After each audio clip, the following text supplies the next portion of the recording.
Meus irmãos, a paz do Senhor Jesus. Aproveitando que estamos em pé, abra a tua Bíblia, 1 Tessalonicenses, capítulo de número 5.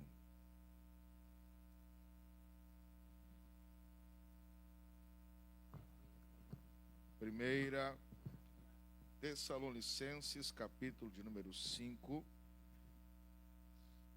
E leremos a partir do verso de número 14. 1 Tessalonicenses, capítulo de número 5. E leremos a partir do verso de número 14. Quem achou, diga amém. Diz assim a palavra de Deus: exortamo-vos também, irmãos, que admoesteis os insubmissos, consoleis os desanimados, sustenteis os fracos, e sejais pacientes para com todos. Vede que ninguém retribua a outro mal por mal, mas segui sempre o bem, uns para com os outros e para com todos. Regozijai-vos sempre, orai sem cessar, em tudo dai graças, pois esta é a vontade de Deus em Cristo Jesus para convosco. Não extingais o Espírito Santo, não desprezeis as profecias, examinai tudo, retende o bem, abstende-vos de toda espécie do mal. E o mesmo Deus de paz vos santifique completamente, em todo o vosso espírito, alma e corpo, sejam plenamente conservados irrepreensíveis para a vinda do nosso Senhor Jesus Cristo. Amém e amém. Tome o seu assento, adorando ao nome de Cristo Jesus. Meus amados, quero aqui agradecer a Deus pela oportunidade que Deus concedeu a mim e minha esposa de estar nesta linda festa. Deus abençoe a vida do irmão Alan, que nos formulou o convite. A todos os queridos pescadores, que Deus abençoe demais a vida de vocês. Deus abençoe a vida do pastor Marcelo, da sua muito digna esposa. Trago aqui, deixo aqui a saudação do meu presidente, pastor Geraldino Silva, da cidade de Guaíba. Também o nosso atual presidente convencional e a todos os obreiros, pastores que estão aqui. A todas as autoridades que estão neste recinto, Deus abençoe em nome de Jesus. Meus amados e queridos irmãos, eu quero, pela direção do Espírito Santo, seguir no tema em que nos foi proposto na noite de ontem, que é a receita para sermos vencedores nos últimos dias, ou vencedores nos últimos dias. Haja vista, meus amados e queridos irmãos, que quando você olha para a Bíblia Sagrada, e somente para nós entrarmos dentro de um contexto que a Bíblia vai nos trazer, nós estamos, ou podemos dizer, podemos interpretar, podemos entender, que nós estamos realmente vivendo os últimos momentos da igreja nesta terra. Que nós estamos realmente vivendo os últimos períodos da igreja nesta terra. Que nós estamos realmente vivendo as últimas eras, eu me arrisco a dizer que são as últimas décadas da igreja nesta terra.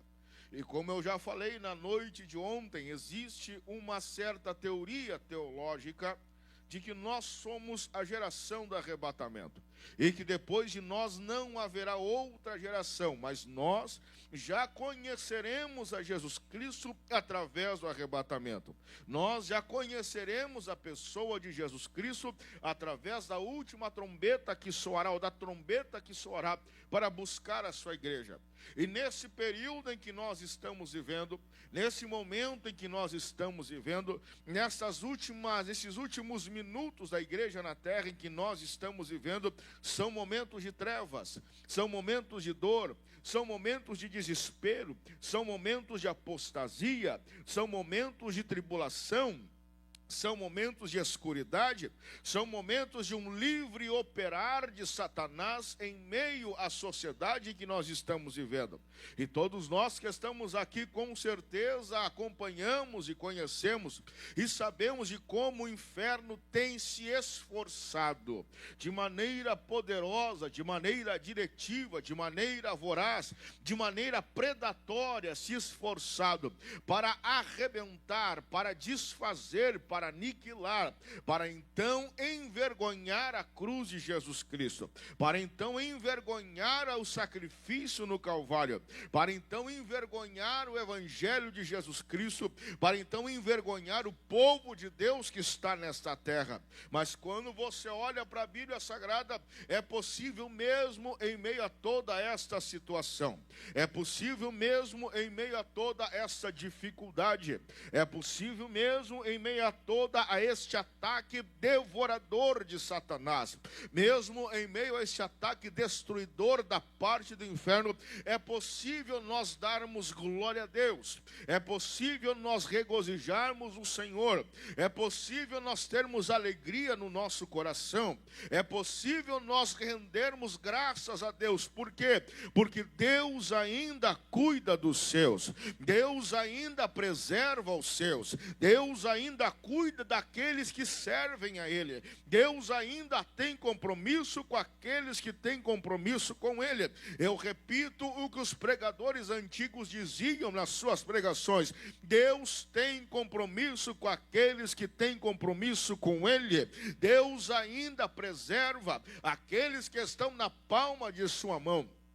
Deus ainda tem no seu querer, no seu poder, no seu efetuar, na sua vontade, na sua mente, o desejo de preservar aqueles que estão guardados pela sua mão e que guardam a sua palavra. E é justamente neste interim, é justamente nesta visão, é justamente nesta linha, é justamente nesta condução, é justamente nesta visão diretiva que o apóstolo Paulo, ele vai dar esta cartilha, esta receita, esses ingredientes de como nós podemos ser vencedor nesses últimos dias, de como nós podemos ser vencedor nessa última hora, de como eu e você, mesmo sendo humano, sendo pequeno, sendo falho, mesmo eu e você, sendo pessoa, sendo alguém que está suscetível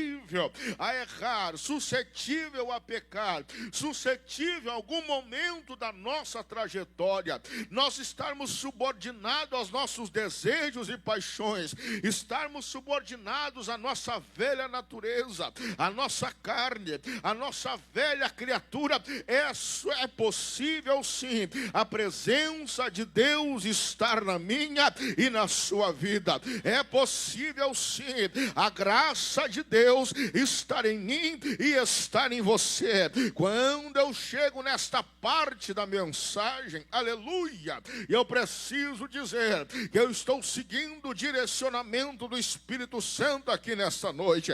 Quando eu chego nesta parte da mensagem, eu me lembro do apóstolo Paulo. Quem era o apóstolo Paulo? Se você for estudar, eu sugiro que você estude os escritos de Paulo, a história de Paulo, a vida de Paulo. Você verá que Paulo, em uma das suas maiores crises, o apóstolo Paulo, em um dos seus maiores problemas, o apóstolo Paulo, em um dos momentos de maior tristeza da sua história, ele vai dizer o seguinte: maldito homem que sou, quem me livrará do corpo desta morte? Aquilo que quero fazer não faço, e aquilo que eu quero fazer, aquilo que eu não quero fazer, eu faço. Em um outro momento de crise do apóstolo Paulo, ele descreve o seguinte: por 3 vezes eu pedi, deixa eu tentar situar você, deixa eu tentar e contextualizar você. O apóstolo Paulo é o homem que ele vai descrever.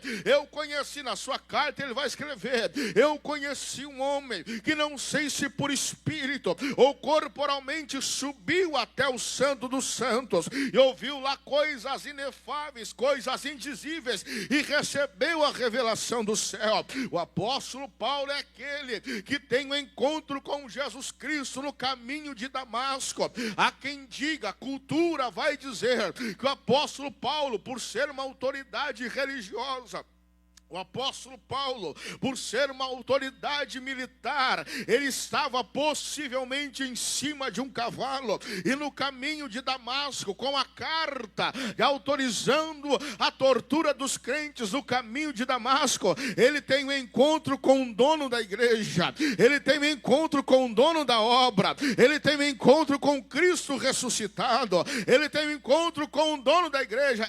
Eita, eu já vou começar a aplicar. Deixa eu abrir um parênteses aqui no início desta mensagem. Com certeza o pastor Marcelo é um homem de Deus e você ama ele. Com certeza nós conhecemos o presidente da convenção catarinense, pastor Nilton dos Santos, que é um grande amigo da minha família. Com certeza você sabe que a Assembleia de Deus está subordinada à Convenção Geral das Assembleias de Deus, CGADB, e o pastor, o presidente da igreja da CGADB é o pastor José Wellington Filho. Mas segundo a Bíblia Sagrada, por mais homens de Deus que eles sejam, a igreja não é de pastor Marcelo, a igreja não é de pastor Nilton, a igreja não é do pastor José Wellington, a igreja é de Jesus Cristo, o Filho de Deus. A igreja pertence a Jesus Cristo, o Filho de Deus. E eu vou um pouquinho mais além. A igreja só está em pé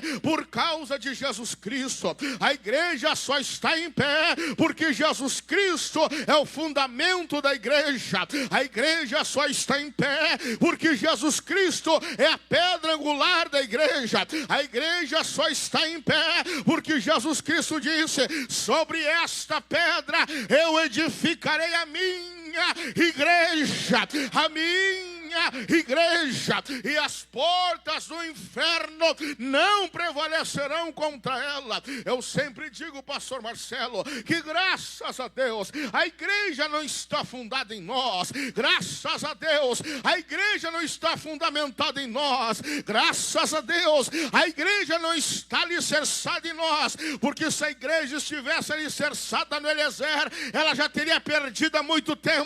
Se a igreja estivesse alicerçada no ela já teria perdido há muito tempo. Mas porque a igreja está edificada em Jesus Cristo, ninguém consegue vencer a igreja. Se você puder, por alguns instantes, levante as suas mãos e glorifique ao dono da igreja, e exalte ao dono da igreja, e engrandeça ao dono da igreja, e glorifique, adore ao dono da igreja. Eliezer, se morreu, morreu. Alain, se morreu, morreu. Qualquer outra autoridade eclesiástica, a hora que morreu, morreu. Mas o dono da igreja morreu no primeiro dia e ressuscitou ao terceiro dia, e chegou para João dizendo: eu tenho a chave do inferno e da morte em minhas mãos. Eu estive morto, mas estou vivo para a glória de Deus Pai.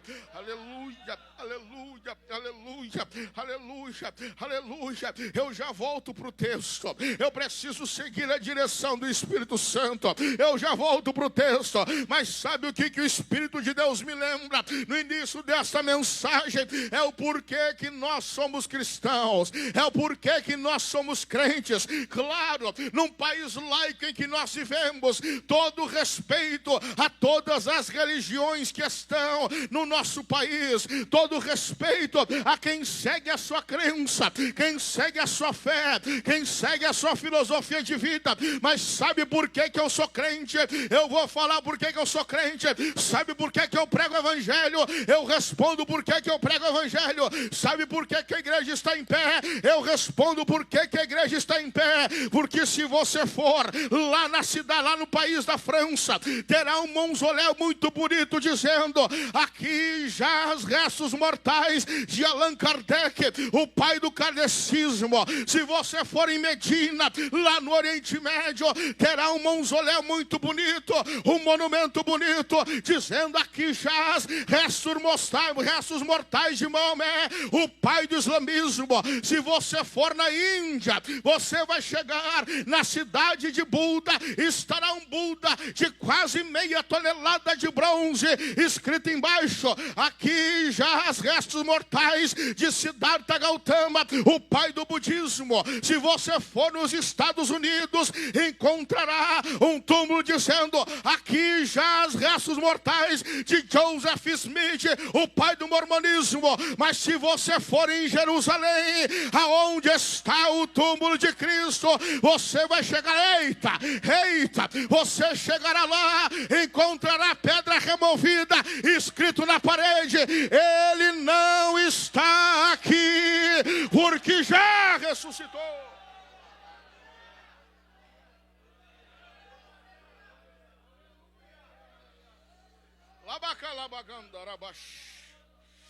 Eu sirvo a Deus que está vivo. Eu sirvo a um Deus que é vivo. Eu sirvo a um Deus que é vivo. Eu sirvo a um Cristo que é vivo. Pode falar o que quiser, pode esbravejar o que quiser, pode xingar o que quiser. Creia o mundo ou não queira, Jesus está vivo. Queira o inferno ou não queira, Jesus está vivo. Queira o homem ou não queira, Jesus está vivo. Por favor, por mais alguns instantes, levante as suas mãos. Eu vou parar de pregar por 30 segundos enquanto você glorifica ao Jesus que está vivo. Eu vou parar de pregar por 30 segundos enquanto você glorifica, enquanto você exalta, enquanto você engrandece, enquanto você enaltece ao Jesus Cristo que está vivo. Eu vou te dizer mais: esse Jesus Cristo que está vivo se faz presente nesse santuário. Esse Jesus Cristo que está vivo está passeando entre as cadeiras desta igreja, aleluia. Esse Jesus Cristo que está vivo está pairando sobre esse lugar. A presença do Todo-Poderoso se faz presente sobre este santuário. Eu serei mais intrépido ainda. Aonde essa transmissão está chegando, aonde este vídeo está chegando, a presença de Deus está aí. A presença do Cristo ressurreto está aí.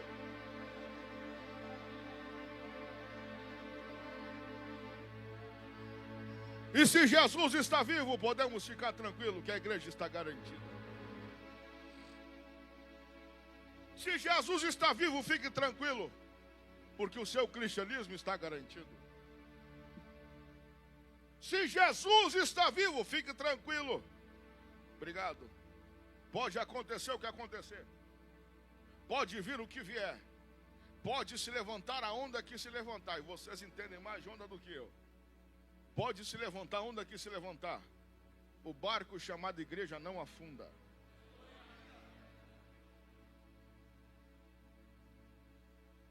Pode ficar tranquilo, que vai se levantar a tribulação que se levantar. O salmista vai dizer: quando o inimigo vier contra vós, como torrentes d'água, o Senhor alvoroçará a sua bandeira. Esse apóstolo Paulo, ele vai ter esta visão. E quando ele tem esta visão, estas visões da parte de Deus, num dos momentos de maior crise da sua vida, ele vai chegar e dizer: por 3 vezes eu pedi. E nessas 3 vezes que eu pedi que o Senhor retirasse o espinho da minha carne, a saber, o mensageiro de Satanás que todo dia me esbofeteia. Mas aí entra alguém que é vencedor nos últimos dias. Porque ele vai dizer o seguinte: qual foi a resposta, Paulo? A resposta da parte de Deus foi amarga e doce ao mesmo tempo. Por quê? Porque Deus olha para mim dizendo: Paulo, eu não vou tirar o espinho da tua carne. Porque se eu tirar o espinho da tua carne, tu vai ficar muito exaltado. Jesus. Se eu tirar o espinho da tua carne, tu vai ficar muito orgulhoso. O apóstolo Paulo foi um dos homens mais influentes da sua era. Os teólogos vão dizer que depois de Jesus Cristo, o apóstolo Paulo é o homem mais importante da Escritura Sagrada. Metade ou mais da metade do Novo Testamento foi Paulo que escreveu. E Deus vai dizer: eu não vou tirar o espinho da tua carne, porque tu vai te exaltar. Tu vai ficar muito orgulhoso. Tu vai achar que é alguma coisa. Tu vai achar que tu tem alguma coisa. Tu vai achar que tu consegue alguma coisa. Então vou deixar o mensageiro, o demônio, te esbofeteando todo dia. Mas uma coisa eu te prometo, Paulo: a minha graça te basta. Porque o meu poder se aperfeiçoa na tua fraqueza. Me ajude a pregar. Me ajude a pregar. Me ajude a pregar de maneira didática e com carinho. Diga para quem está à sua esquerda, à sua direita: a graça dele te basta.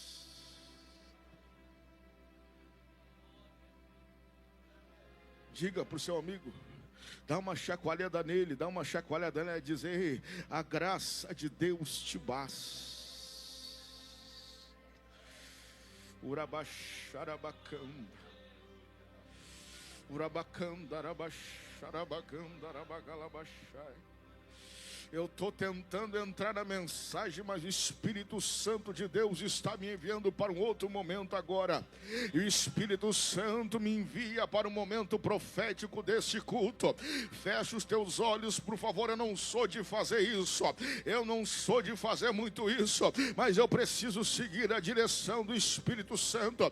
Pegue na mão de quem está à sua direita, à sua esquerda, o seu companheiro, a sua companheira, o seu amigo, a sua amiga. Se você tiver intimidade e sentir de Deus, e ministre sobre ele, diga para ele: companheiro, a graça te basta. Companheira, a graça te basta. Tu é pequeno, tu é falho, tu não tem força, tu é fraco, tu é finito, mas a graça de Deus te basta. A graça de Deus na tua vida se aperfeiçoa na tua fraqueza. A graça, eita, a graça de Deus se aperfeiçoa na minha e na tua miséria. Quanto mais fraco eu e você formos, mais a graça dele cresce. Quanto mais nós desaparecermos, mais ele aparece. Quanto menor nós formos, maior ele será. Quanto mais apagado nós formos, mais a luz de Cristo brilhará na nossa vida. Receba azeite, receba azeite, receba azeite, receba azeite, receba azeite, receba azeite.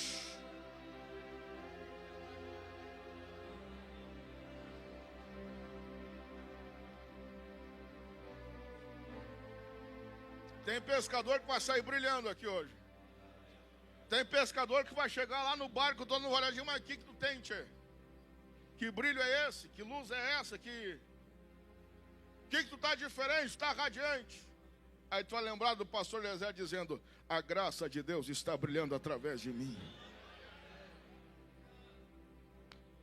Esse apóstolo Paulo, ele vai descrever para essa querida e amada igreja a receita de ser vencedor nos últimos dias. Paulo está dizendo para essa querida igreja de Tessalônica: vocês são falhos.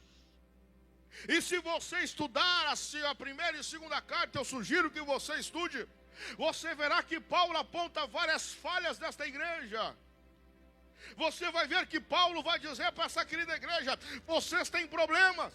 E se você estudar, verá que Paulo aponta vários problemas. E vocês estão vivendo em um momento terrível. Vocês estão vivendo em um momento complicado. Vocês estão vivendo num momento tenebroso que é os últimos dias. Vocês estão vivendo num momento de tristeza, de escuridão, de trabalho que é os últimos dias. Eu sou crente desde o berço, nasci num lar cristão. Mas me corrija os mais antigos que estão aqui se eu estiver errado. Nós nunca vivemos uma geração tão cansada como vivemos nos dias de hoje. Antigamente a vida era mais difícil, mas o cristianismo, o mundo espiritual era mais leve. Hoje nós estamos vivendo uma vida fácil. Hoje os crentes estão monetariamente prósperos e graças a Deus por isso. Hoje ninguém aqui passa necessidade, ninguém teve que vir de cavalo, de chevette, de belina, de jumento, não. Todo mundo veio de carro bom e graças a Deus por isso. Mas nós vivemos uma geração cansada. Nós vivemos uma geração cansada, fadigada. Nós vivemos uma geração que trabalha muito e produz pouco. Uma geração que corre muito e não chega a lugar nenhum. Uma geração que com todas as facilidades que tem, um momento em que com todas as facilidades que nós temos, nós poderíamos produzir mais. E por que não produzimos, irmão Eliezer? Uma das respostas é que nós vivemos cansados. E por que nós vivemos cansados? Porque o ambiente espiritual em que nós estamos vivendo nos dias de hoje é pesado. O ambiente que nós vivemos nos dias de hoje, o ambiente espiritual, o período espiritual em que nós estamos vivendo nos dias de hoje, é um período pesado, trabalhoso, denso. É um período de dificuldades. É um período que ou você se enche do Espírito Santo de Deus, ou você perece. Ou você tem um encontro real com Deus, ou você realmente tem uma conexão forte com Deus, ou você perece.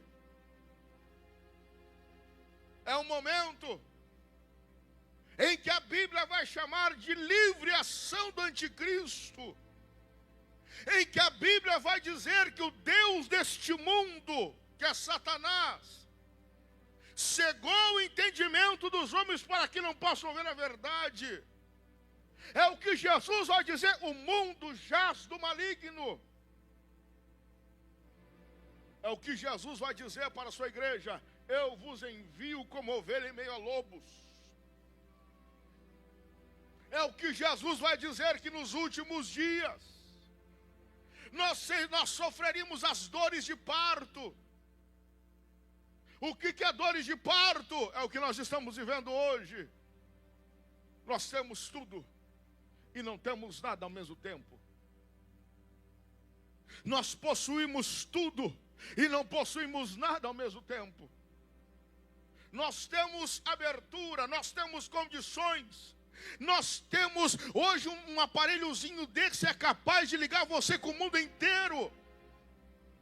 Hoje já existem carros que, se você programar, ele vai ao destino sozinho. Hoje nós temos acesso à informação. Hoje uma criança de 5 anos de idade é capaz de mexer um robô. Mas ao mesmo tempo, é um momento de dores, é um momento de apostasia, é um momento de tribulação, é um momento de cansaço, é um momento de uma investida pesada de Satanás, é o momento dos entraves demoníacos. Ao mesmo tempo, é um momento onde quem foi militar sabe o que eu estou falando, que existe uma ordem que é marcar passo, em que você fica marchando no mesmo lugar. E o apóstolo Paulo descreve para essa igreja: vocês estão vivendo este momento. Vocês estão vivendo esta era, este período. Vocês estão vivendo este momento de tristeza, de ter tudo e não ter nada. Porém, e se você entender, você vai dar um glória a Deus bem alto. Porém, é possível você ser vencedor nesta hora.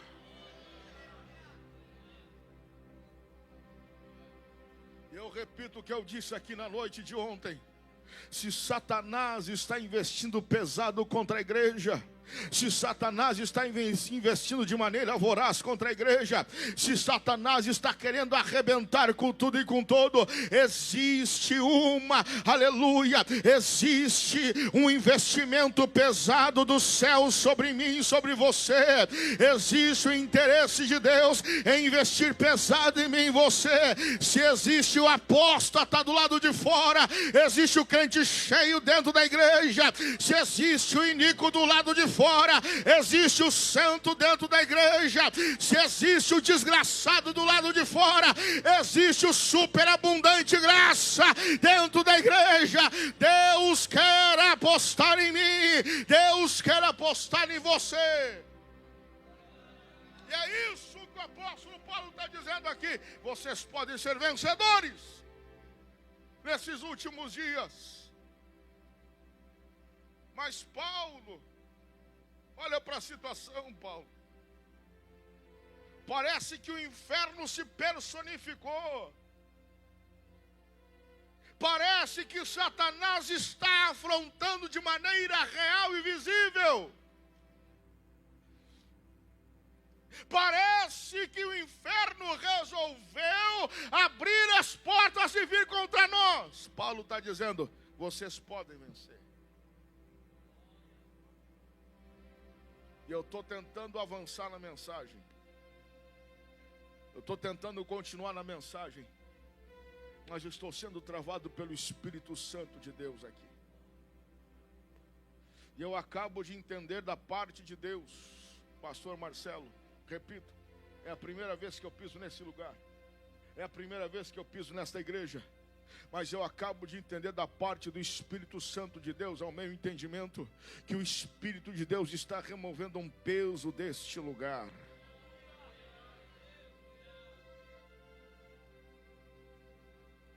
Uma mentalidade que era algo quase que miserável, o Espírito Santo está retirando desta igreja.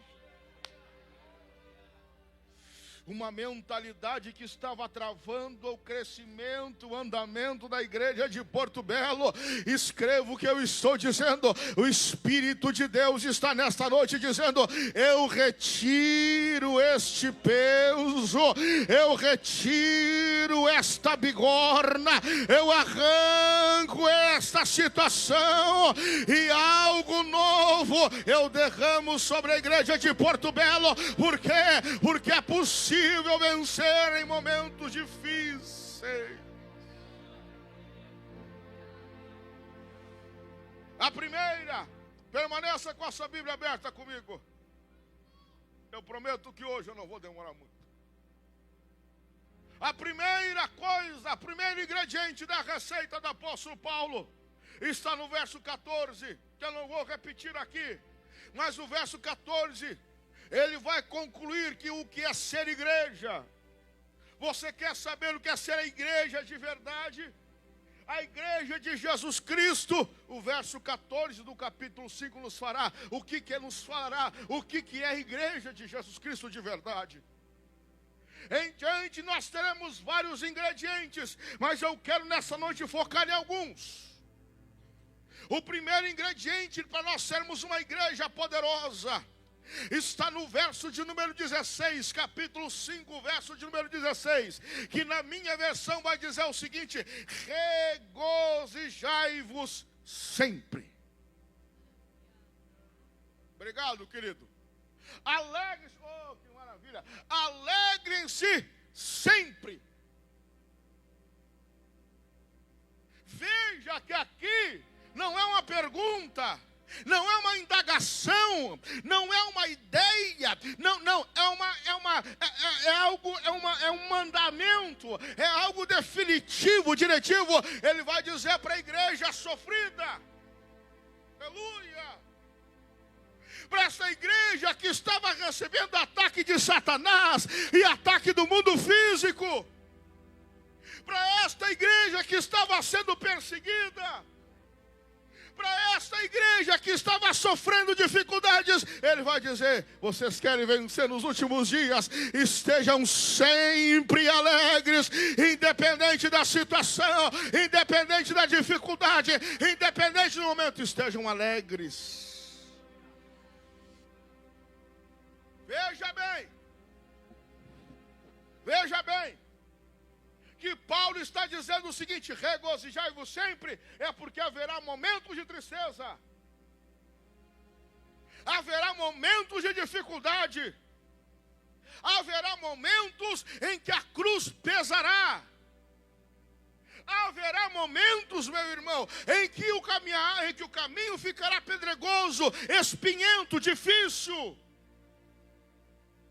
Diferente desse evangelho água com açúcar que estão pregando por aí, dizendo que você é o ápice do evangelho, dizendo que você está no centro, dizendo que você tem o mesmo valor de Cristo, dizendo que você é filho do Altíssimo, que você tem que determinar a sua vitória. Diferente de tudo isso, Paulo está dizendo: vocês terão dificuldade,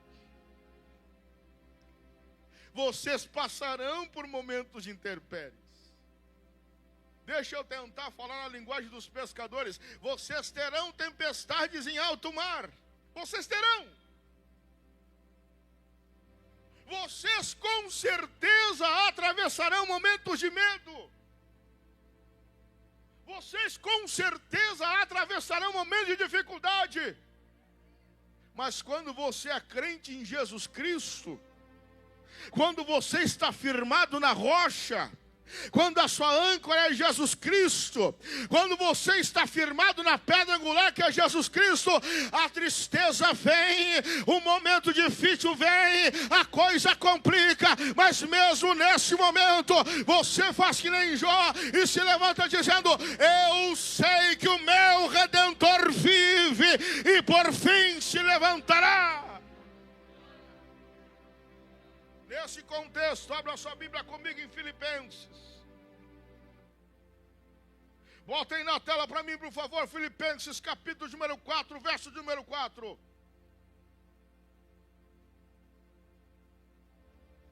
Filipenses capítulo número 4, verso número 4. Deixa eu contextualizar para você entender. Paulo estava preso, machucado, ferido, epístola da prisão. E na época de Paulo não tinha direitos humanos, não existia advocacia geral da União, não existia ONU. Ele estava no calabouço, na pior situação possível e imaginável. E na carta aos Filipenses ele escreve: eu estou preso, mas a palavra não. Ele vai dizer: eu não tenho minha vida por preciosa, para mim não interessa. O que interessa é que o nome dele seja glorificado.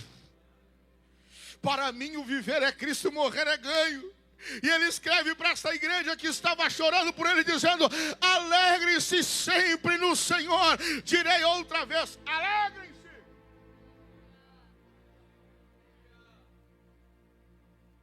Aleluia. Aleluia! Paulo está dizendo: eu aprendi que quem está em Cristo Jesus não depende de circunstância e momento para ficar alegre. Basta saber que a alma está redimida, a passagem está comprada e a presença dele está no nosso meio. Portanto, crente, nesta noite, eu não sei o que você está passando. Eu não sei de que maneira você chegou nesse santuário. Eu não sei de que jeito você entrou nesta igreja. Eu não sei de que maneira você chegou nesse canal. Mas uma coisa eu posso lhe dizer: tem alegria do céu para a tua vida. Tem regozijo do céu para a tua vida. Tem algo de Deus para a tua vida.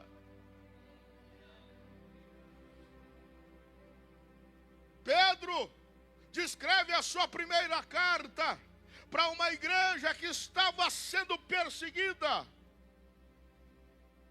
Uma igreja que Pedro chama de viajantes, de peregrinos.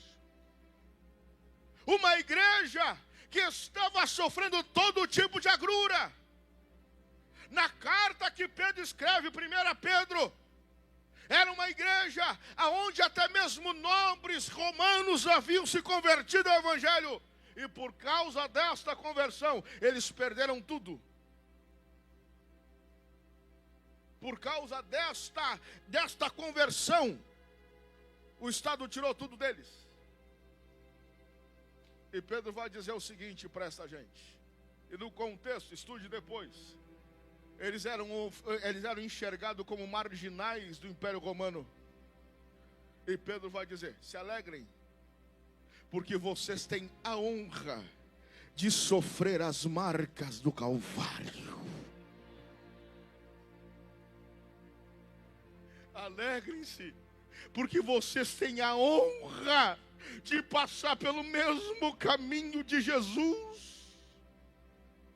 Alegrem-se, porque vocês têm a mesma dádiva de caminhar, de trilhar o caminho do Mestre. Eu não entendi, irmã Eliezer, eu te explico.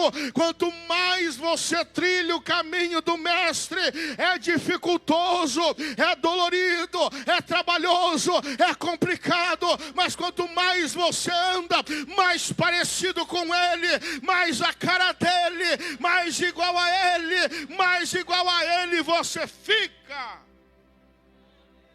E Paulo vai dizer, nessa mesma carta do Alegre-se, tende vós o mesmo Espírito que houve em Cristo Jesus, que mesmo sendo Deus, não teve por usurpação ser igual a Deus, mas antes aniquilou-se a si mesmo, e foi servo, obediente até morte, e morte de cruz. Que seja, vira a página e Paulo diz, pelo que Deus o exaltou, e lhe deu um nome que está acima de todo nome, para que diante do nome dele, todo joelho se dobre, e toda a boca confesse que só Ele é o Senhor, para a glória de Deus Pai. Ei, crente, por mais que esteja, por pior que esteja a situação, alegre-se. Por mais difícil que esteja a caminhada, sorria. Por mais pesado que esteja a provação, alegre-se. A minha mãe, olha o testemunho da minha mãe. Minha esposa passou isso também, mas a minha mãe, missionária Isabel. Nós estávamos na República Oriental do Uruguai, no ano de 93. Se eu não me engano, 93. Obra missionária. Uruguai, hoje já é difícil, imagina na década de 90. Um país que até hoje é meio racista, imagina na década de 90. Um país que até hoje é um país velho, imagina na década de 90. Um país que até hoje carece do Evangelho. Meu pai era um dos únicos negros da cidade, se não o único. Não, era 3, que tinha eu e minha irmã ainda, que era preta. Meu pai saía evangelizar para ganhar almas para Jesus na cidade de Canelones. A igreja está lá até hoje. Isso já faz 36 anos. E a minha mãe conta que o pai saía para evangelizar, ou até mesmo para os compromissos missionários, que ele tinha que levantar fundo, angariar fundo, para construir a igreja. E a minha mãe canta muito bem, minha mãe canta lindamente bem. E ela conta que chegava dias que o peso espiritual estava tão grande, que a voz dela não saía. Não saía um único som da garganta dela. O peso espiritual estava tão grande naquele lugar, naquela casa. E a casa que nós morávamos na missão era a casa de um ex-batuqueiro, um ex-feiticeiro, que meu pai teve que orar alguns dias de jejum, oração para o bicho ir embora da casa. Comendo arroz com vagem. Na época não tinha Pix, não tinha banco online, não tinha nada.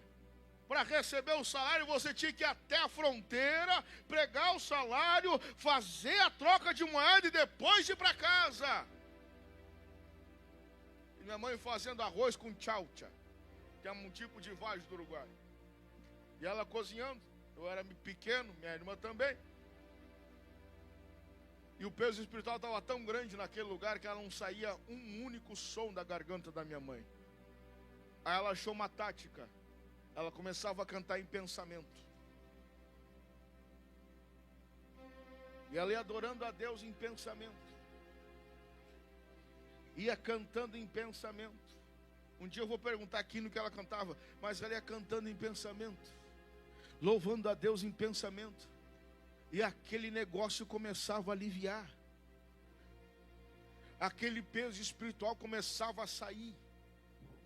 Aqueles demônios começavam a bater em retirada. A porta dos céus começava a abrir dentro de casa.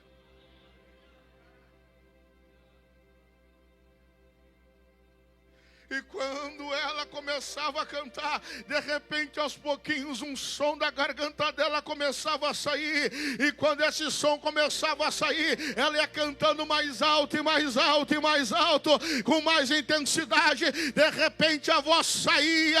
E quando a voz saía, já vinha uma língua estranha dirigida com a voz. Por quê? Porque a alegria do Senhor invadia aquele lugar. Eu venho dizer para você nessa noite: quer vencer no mundo em que nós vivemos, regozije-se.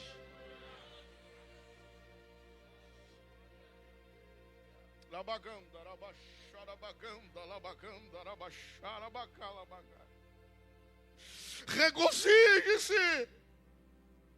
Pelo amor de Deus, não sucumba à tristeza. Pelo amor de Deus, não sucumba à depressão, não sucumba à ansiedade, não sucumba às dificuldades. Quando a porta estiver, aleluia, quando a ansiedade bater na porta, abra a porta e diga: em nome de Jesus, sai daqui, porque eu tenho alegria da salvação.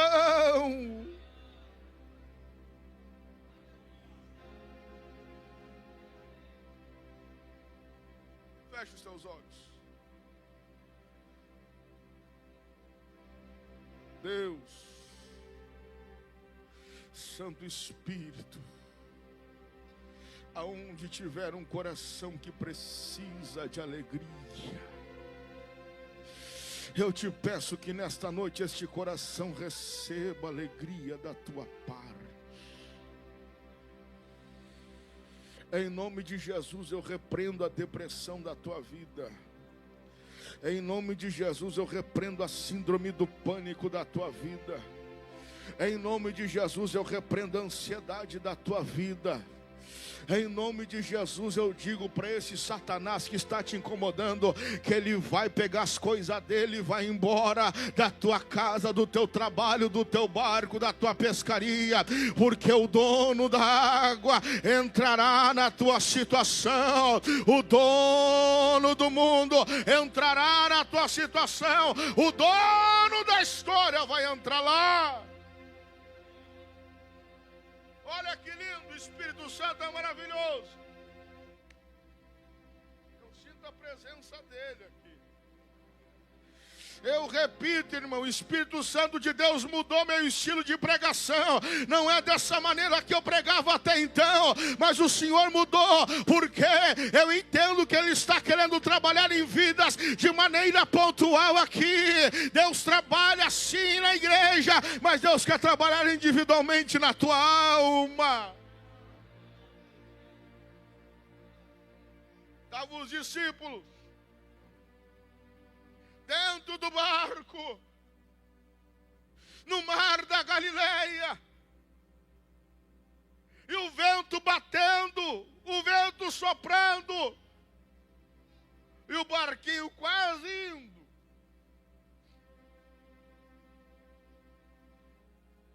Aquele desespero dentro do barco, e todo mundo tentando tirar água de dentro do barco, e Jesus dormindo.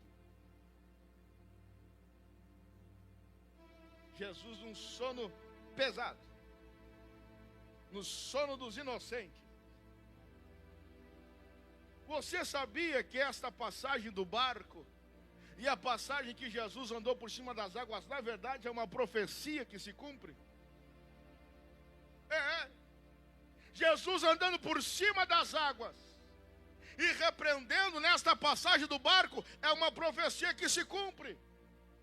Naum vai dizer, o profeta Naum no Antigo Testamento vai profetizar: o meu Deus caminha por cima da tormenta e pelo meio da tempestade. Aí Jesus chega no Novo Testamento fazendo o quê? Primeiro, caminhando por cima da tormenta e pelo meio do mar revolto, Deus caminha.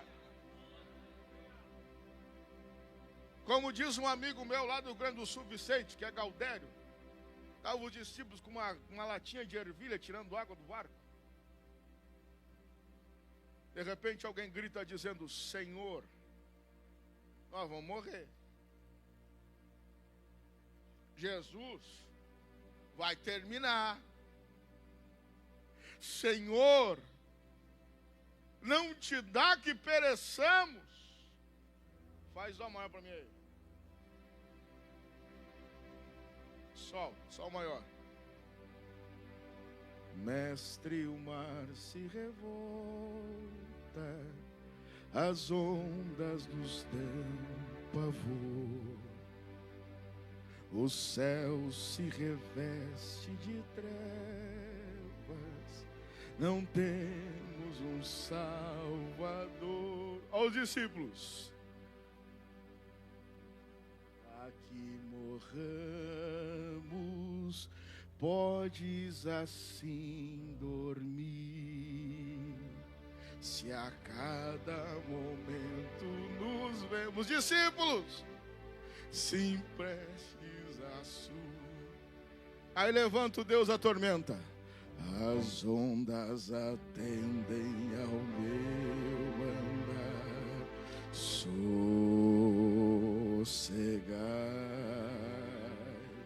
seja o encapelado. Ó profecia!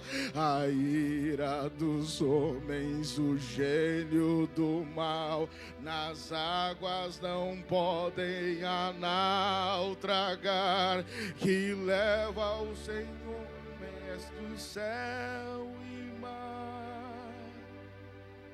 Pois todo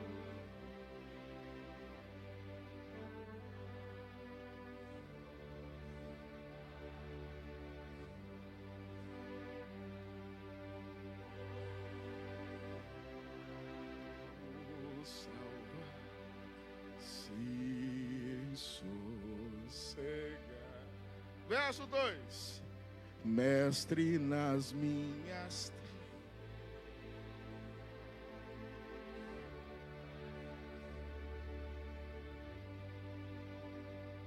a dor que perturba a minha,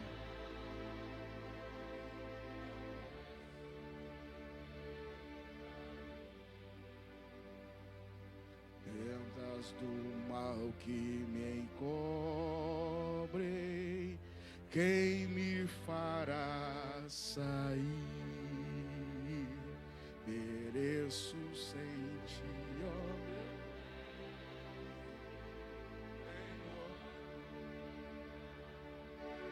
Jesus andando por cima das águas, as ondas.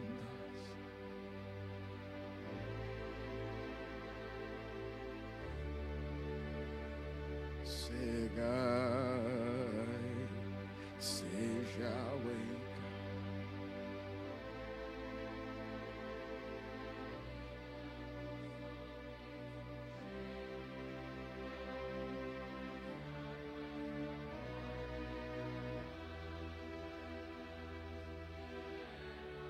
Abagarabaixa.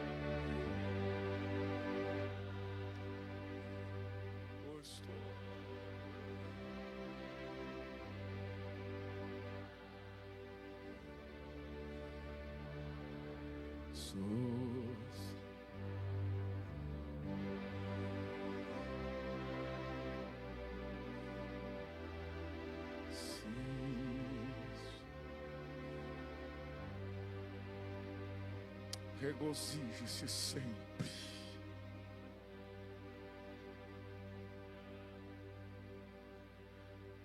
Ai, a suiga.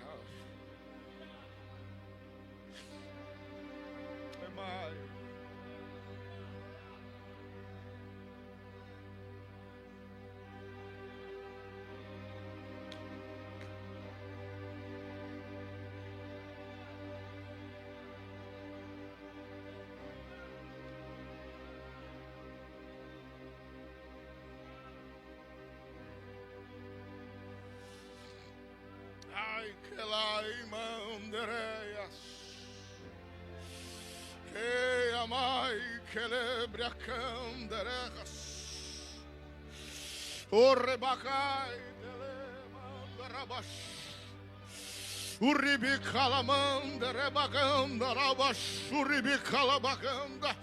Jesus está entrando na tua situação. Jesus está entrando na tua tristeza. Jesus está entrando na tua história. Jesus está entrando no teu barco. Jesus está entrando na tua vida. Não existe mal, não existe mar, não existe situação que possa parar o teu Deus.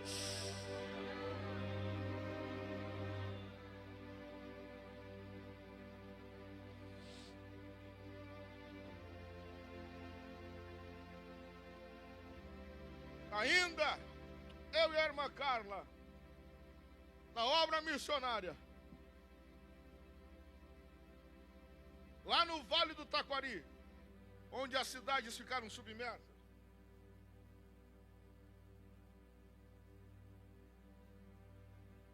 chegou um momento tão tenebroso lá em casa, tão difícil, que nós não tínhamos comida. Eu com 2 crianças. E eu lembro que a minha esposa, ela disse o seguinte: nós vamos começar a racionar a comida. Tu que é maior e corre mais, come um pouco mais. As meninas que são pequenas, eu vou dividir a porção. E eu, que não corro tanto, vou comer menos.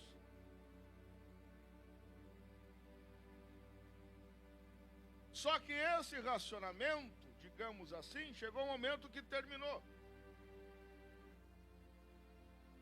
E eu lembro que era um domingo à noite. Um domingo à noite. E eu fui no armário. E quando eu abri um armário, tinha 1 quilo de polenta. 1 quilo de farinha de milho. Bem certinho. E com 2 crianças pequenas. Missionário. E eu sempre fui daquela ideia de que pedir é feio. Se Deus mandou você ir, Deus sustenta. Eu aprendi assim. Meu finado avô, por parte de mãe, dizia: se tu é chamado por Deus, tu não passa fome. Deus não deixa. Tu pode não comer picanha todo dia, mas fome tu não passa. Deus te dá arroz como ela todo dia, mas fome tu não passa.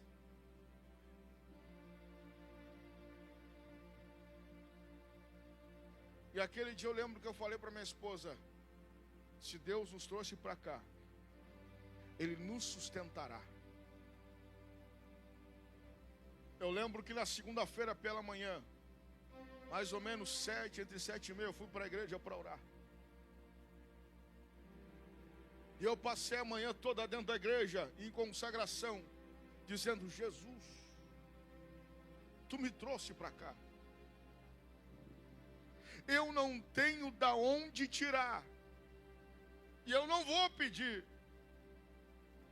Mas o Senhor me trouxe para cá. Eu tenho 2 crianças, Jesus.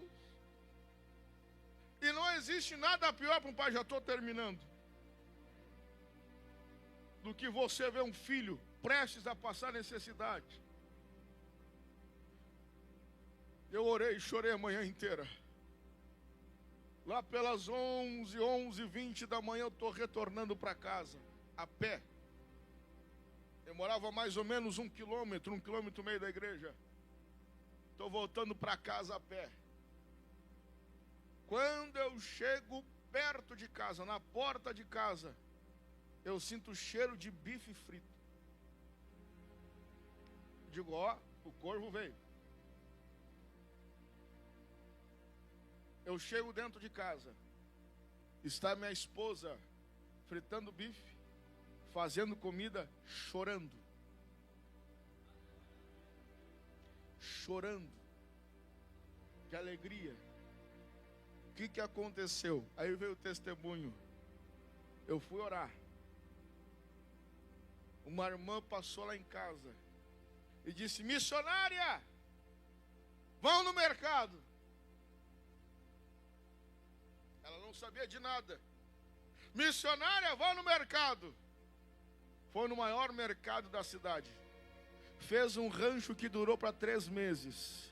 Eu tinha carne de tudo que era qualidade. Foi tanta comida que a minha geladeira levou um susto, que ficou 3 dias sem gelar, e depois gelou de novo, e eu não precisei comprar comida, porque Deus proveu para minha vida. Regozije-se sempre. Deus está no controle de todas as coisas. Se coloca em pé, o Espírito Santo está dizendo amém ao meu coração.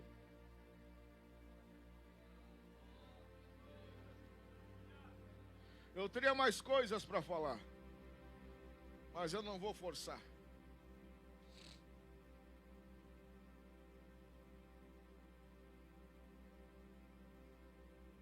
Regozija-se sempre, orai sem cessar.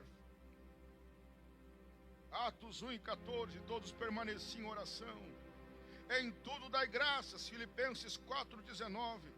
Não extingais o Espírito, Efésios 4:30. Examinai tudo, retende o que é bom. Abstende-vos de toda espécie de maldade, de mal, santidade. E aí vem o fechamento, para você ser vencedor nos últimos dias. Verso de número 23. E o mesmo Deus de paz vos santifique. E a santificação é 60%? 80%? Não. Santifique por completo. Que todo espírito, alma e corpo de você sejam preservados irrepreensíveis. Você quer vencer nos últimos dias? Seja santo. Vou repetir. Você quer vencer nesses últimos dias? Seja santo. Não brinque com o pecado. Abstenha-se do mal. Fuja do laço do inimigo. Você quer ser vencedor nesses últimos dias? Não brinque com as coisas de Deus. Seja santo.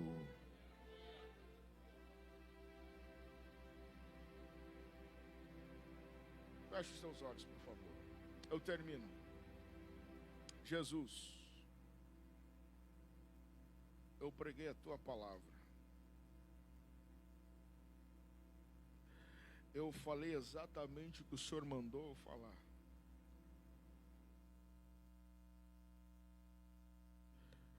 Eu preguei da maneira que o Senhor mandou pregar.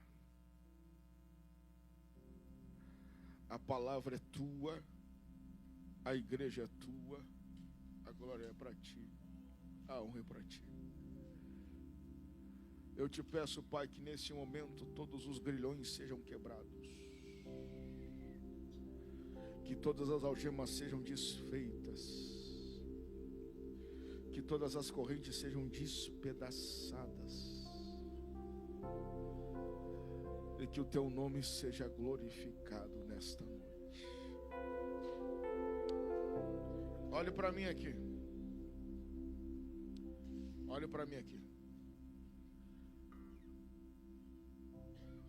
O Espírito Santo de Deus revela ao meu coração que tem homens e mulheres crentes que estão sucumbindo em tristezas,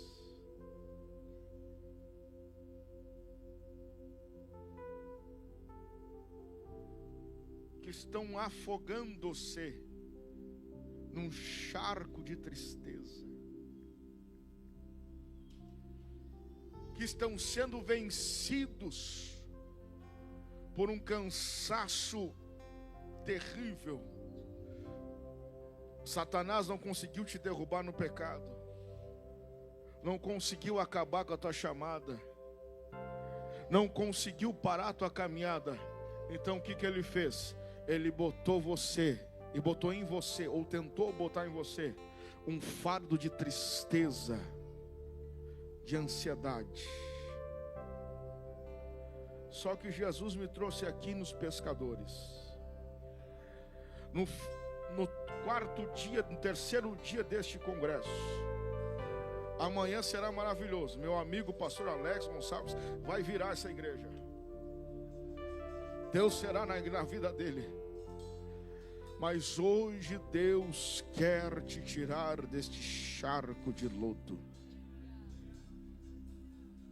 Deus quer te tirar deste antro de tristeza que tu te meteu, filho. Que tu te meteu, filha. Você está que nem Jeremias em Lamentações. O meu estômago está com fel. O meu travesseiro é um rio de lágrimas. Mas no final do capítulo 2, verso 3, ele vai dizer o seguinte: trago a lembrança coisas que me dão esperança.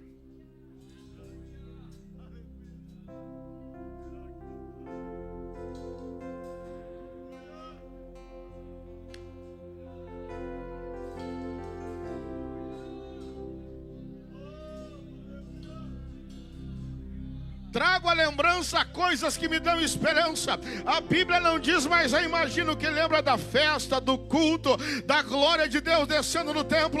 E ele descreve o início do capítulo 3 de Lamentações, dizendo: as misericórdias do Senhor são a causa de não sermos consumidos, porque elas se renovam todas as manhãs. Deixa eu aplicar isso aqui. Sabe por que você não morreu? Sabe por que a tristeza não te sucumbiu ainda? Porque quando o inferno levantou, era 23 horas, 59 minutos, 3 segundos, o inferno disse: eu vou acabar com a lã, eu vou acabar com o Eliezer, eu vou acabar com a Carla, eu vou terminar com o João, eu vou terminar com a Maria. Quando foi meia-noite, a bandeira da graça foi levantada, e Deus disse: não, as misericórdias se renovam.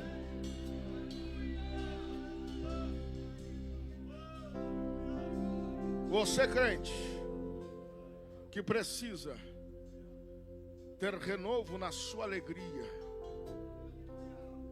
eu desafio você vir aqui à frente nesta noite. São 9:55.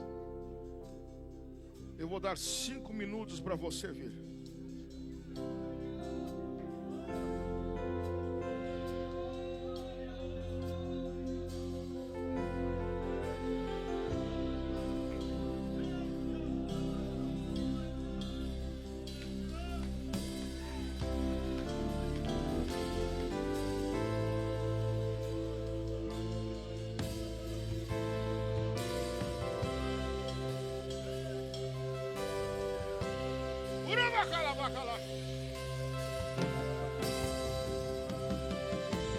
Venha. Deus vai tirar essa tristeza da tua alma, crente. Deus vai tirar essa tristeza da tua alma, obreiro, obreira, que chegou aqui nessa noite de arrasto, arrebentado, moído, desestimulado, sem esperança, parece que nada dá certo. Deus está te dizendo: eu vou te injetar alegria, eu vou te injetar alegria, eu vou te injetar alegria, eu vou te injetar alegria, eu vou te injetar alegria.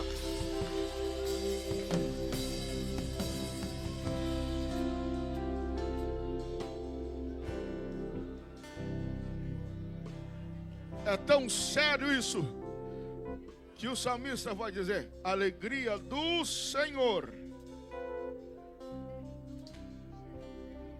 Não é alegria minha, a alegria do Senhor é a nossa força. Provérbios vai dizer: o coração alegre formoseia o rosto. Deus vai tirar a amargura da tua alma hoje. Venha. Venha. Você tem 3 minutos para vir. Venha. No lugar dessa raiz de amargura, Deus plantará a raiz de alegria. Deus vai falar em Isaías: eu transformo. Eita! Urabacanda, rabax. Chega mais perto, pode vir. Chega mais perto, isso, vem vindo.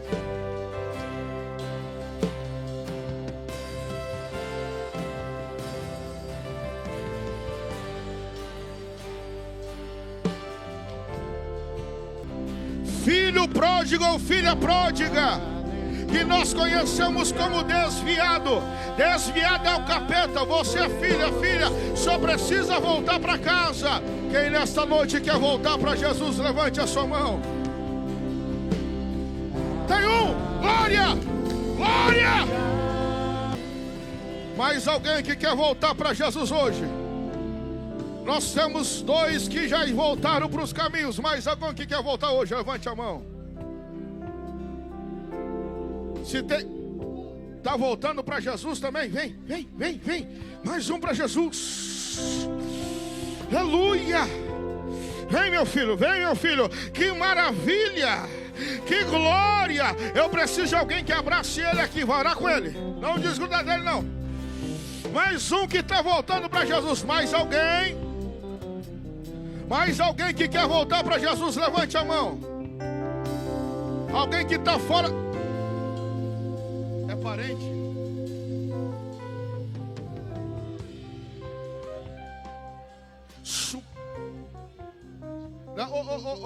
Não desgruda aí não. Fica abraçado nele. É isso, não desgruda não.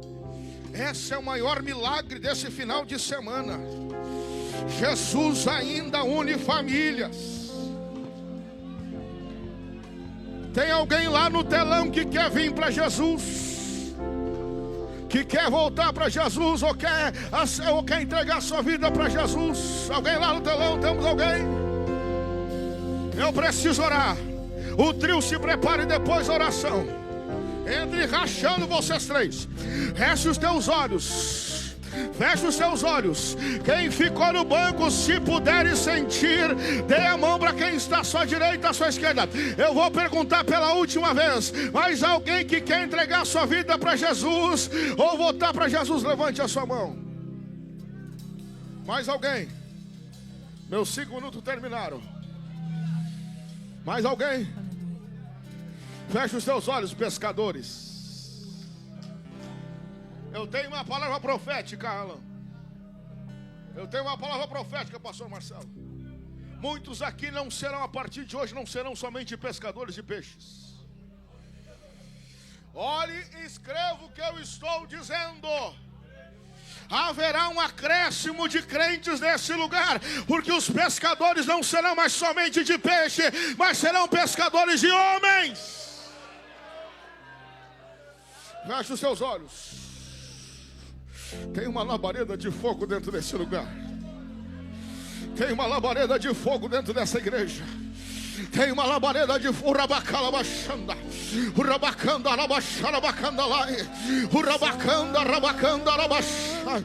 Urabacalabacanda arabaçui. Eu vou dar lugar. Eu sou pentecostal. Eu vou dar lugar. Se o senhor permitir quebrar um pouco o protocolo, prometo que é a última. Amanhã eu vou embora. Mas se os obreiros, se o senhor permitir, obviamente, puderem passar pelos corredores da igreja. O senhor permite, pastor Marcelo? E começa a ministrar a virtude do Espírito Santo. Inclusive lá na tenda. Vão passando pela igreja. Isso. Ministre batismo com o Espírito Santo. Ministre cura divina. Vão lá, obreiros, pastores, vão lá, obreiros, pastores, vão lá. Isso, vão lá, queridos, vão lá, isso, vão lá. Vamos lá. O Espírito Santo de Deus fará coisas maravilhosas e grandiosas aqui nesta noite. O Espírito Santo de Deus fará coisas grandiosas. O espírito de morte, espírito de destruição está sendo repreendido deste lugar. Está sendo repreendido deste lugar. Em nome de Jesus. Pai eterno, Deus de graça, Deus de misericórdia, nós te adoramos pela tua palavra, que é viva, é eficaz e é mais penetrante que uma espada de 2 fios.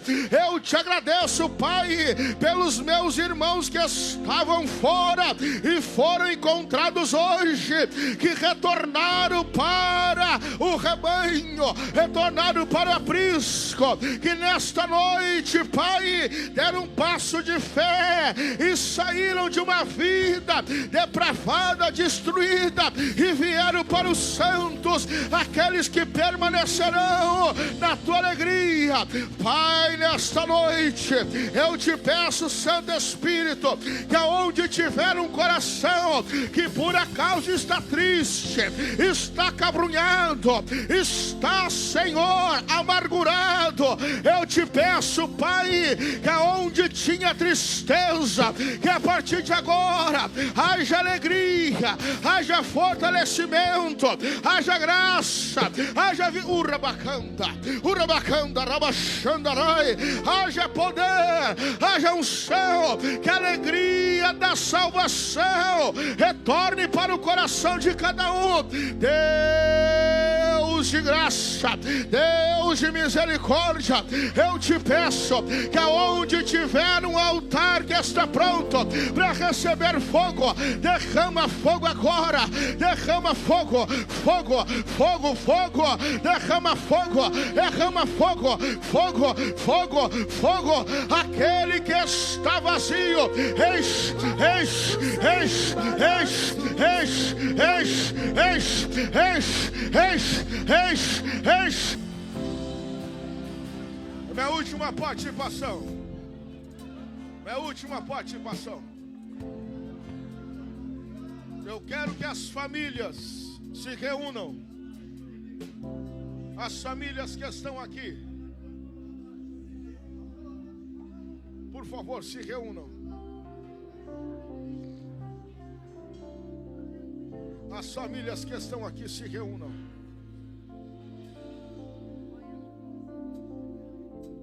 E eu entrego o microfone. Se reúnam as famílias que estão aqui.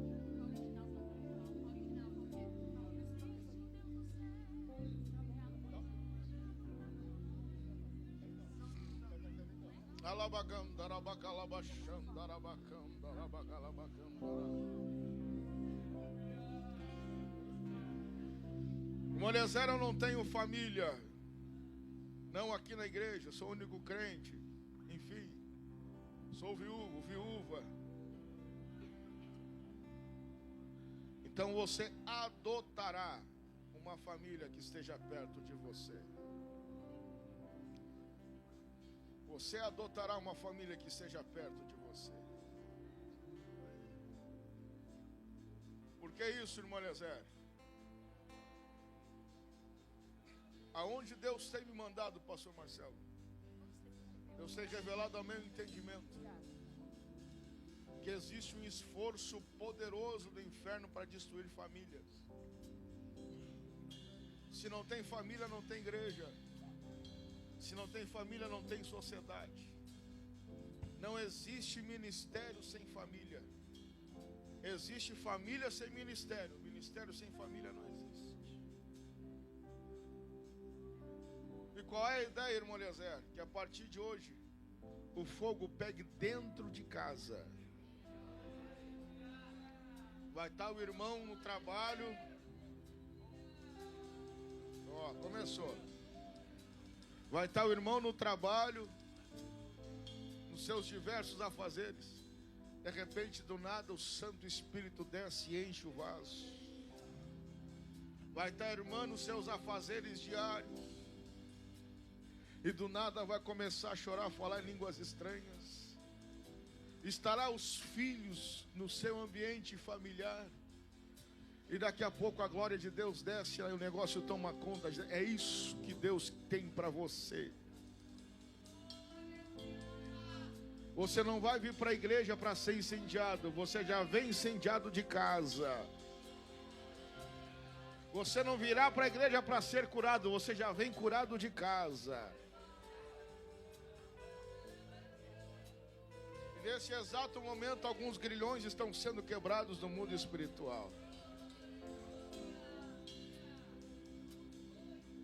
Alguns sofismas estão sendo quebrados no mundo espiritual. E a dinâmica é o seguinte: você começa a orar agora pela sua família. Ora pelo seu filho, pela sua esposa. Ore pelo seu esposo, pelos seus filhos.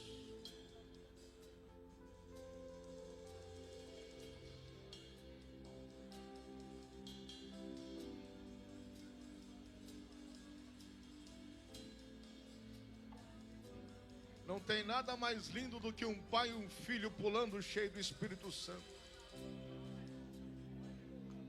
Não tem nada que causa mais raiva em Satanás do que um esposo e uma esposa juntos falando em línguas estranhas.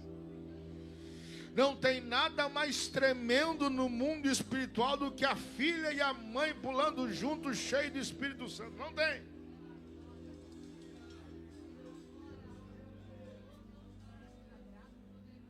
Eu fui batizado no Espírito Santo pela oração do meu pai. A minha filha foi batizada no Espírito Santo numa das minhas pregações.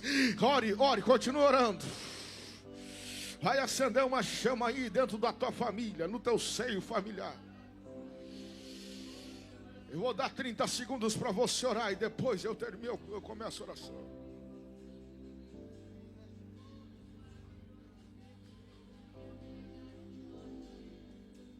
Ora. Ministro, batismo no Espírito Santo pelo teu filho. Ministro, batismo no Espírito Santo na tua filha. Ministra a cura da tua esposa.